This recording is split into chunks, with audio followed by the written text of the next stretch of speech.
എല്ലാവർക്കും നമസ്കാരം. മോസ് ബില്ലിങ്ങിൻ്റെ പോയിൻ്റ് ഓഫ് സെയിൽ ബില്ലിംഗ് സിസ്റ്റത്തിൽ എന്തൊക്കെ ഫീച്ചേഴ്സാണ് ഉള്ളതെന്ന് നമുക്കൊന്ന് നോക്കാം. ഇപ്പോൾ കാണുന്ന സ്ക്രീനിൽ ഇടത് സൈഡിൽ മുകളിലായിട്ട് ഐറ്റം കോഡ് എന്ന് പറയുന്നൊരു ഓപ്ഷൻ കണ്ടോ.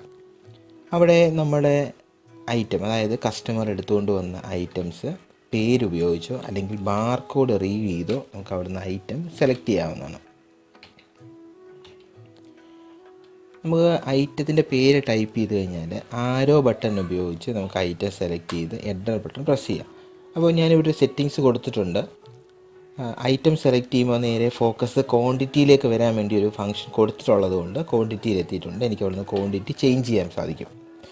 അപ്പോൾ അങ്ങനെ നമുക്ക് ഒരു ബില്ലിങ്ങിൽ എത്ര ഐറ്റം വേണമെങ്കിലും സെലക്ട് ചെയ്യാം. അപ്പോൾ റൈറ്റ് സൈഡിൽ താഴെയായിട്ട് അതിൻ്റെ ടോട്ടൽ എമൗണ്ട് എഴുതി കാണിക്കും, നെറ്റ് ടോട്ടൽ എന്ന് പറഞ്ഞിട്ട്. അപ്പോൾ എനിക്കൊരു ഡിസ്കൗണ്ട് കൊടുക്കേണ്ടതുണ്ട്. അതുകൊണ്ട് ഞാൻ ഡിസ്കൗണ്ട് എന്നുള്ള കോളത്തിൽ 7 രൂപ ഡിസ്കൗണ്ട് അവിടെ കൊടുക്കുന്നുണ്ട്. അപ്പം 340 രൂപയായിട്ട് അത് റൗണ്ട് ആയിട്ടുണ്ട്.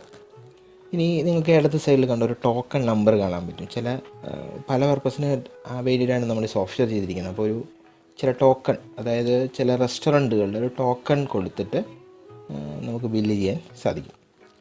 അപ്പോൾ നമുക്കൊരു കസ്റ്റമറുടെ ഫോൺ നമ്പർ ഇതിൽ ആഡ് ചെയ്യാൻ വേണ്ടിയിട്ട് ഫോൺ എന്നൊരു ഓപ്ഷൻ കണ്ടോ. അവിടെ നമ്മൾ ഫോൺ നമ്പർ ടൈപ്പ് ചെയ്ത് തുടങ്ങുമ്പോൾ തന്നെ കസ്റ്റമറുടെ ഓൾറെഡി ഉള്ള കസ്റ്റമർ ആണെങ്കിൽ അവിടെ ലിസ്റ്റ് ചെയ്യും. അപ്പോൾ നമുക്കൊരു പുതിയ നമ്പറാണ് വരേണ്ടതെങ്കിൽ നമ്പർ ടൈപ്പ് ചെയ്തതിന് ശേഷം എൻ്റർ അടിക്കുമ്പോൾ നമുക്കത് പുതിയ നമ്പർ അവിടുന്ന് സേവ് ചെയ്യാൻ സാധിക്കും.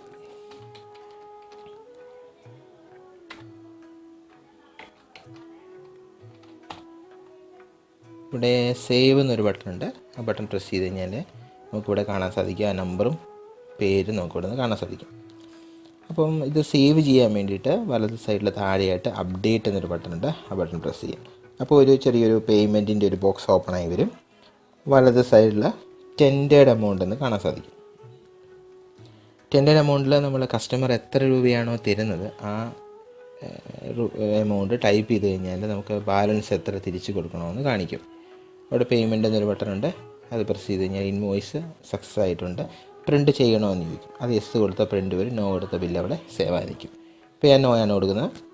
അപ്പം ഈ സ്ക്രീൻ വീണ്ടും അങ്ങനെയാണ് നിൽക്കുന്നത്. നമുക്ക് എത്ര രൂപയാണ് ബില്ല് എമൗണ്ട്, എത്ര രൂപ തിരിച്ച് കൊടുക്കണം, അങ്ങനത്തെ ഡീറ്റെയിൽസ് ഒക്കെ ഇവിടെ ഉണ്ടാവും.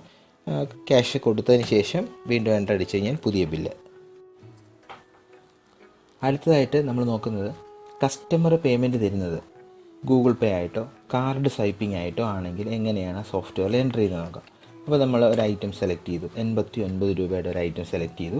പേയ്മെൻറ്റ് ചെയ്യാൻ വേണ്ടി അപ്ഡേറ്റ് എന്നുള്ള ബട്ടൺ ക്ലിക്ക് ചെയ്തു. അപ്പോൾ കസ്റ്റമർ പേയ്മെൻറ്റ് തരുന്നത് ക്യാഷ് അല്ല. ക്യാഷ് എങ്ങനെ ചെയ്യുന്നത് നമ്മൾ തൊട്ട് മുന്നേ പറഞ്ഞു.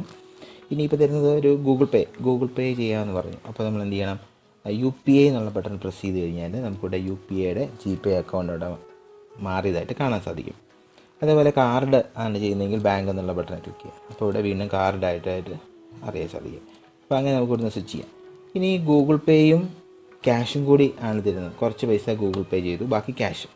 അപ്പോൾ അങ്ങനെയാണെങ്കിൽ UPI എന്നുള്ള ബട്ടണിൽ ക്ലിക്ക് ചെയ്തതിന് ശേഷം എത്ര രൂപയാണോ നമുക്ക് ഗൂഗിൾ പേ ചെയ്യുന്നത് അതവിടെ ടൈപ്പ് ചെയ്ത് കഴിഞ്ഞാൽ ബാക്കി ക്യാഷ് എമൗണ്ട് എത്രയാണെന്ന് ഓട്ടോമാറ്റിക് അവിടെ ടെൻഡേഡിൻ്റെ അവിടെ വന്നിട്ടുണ്ടാവും.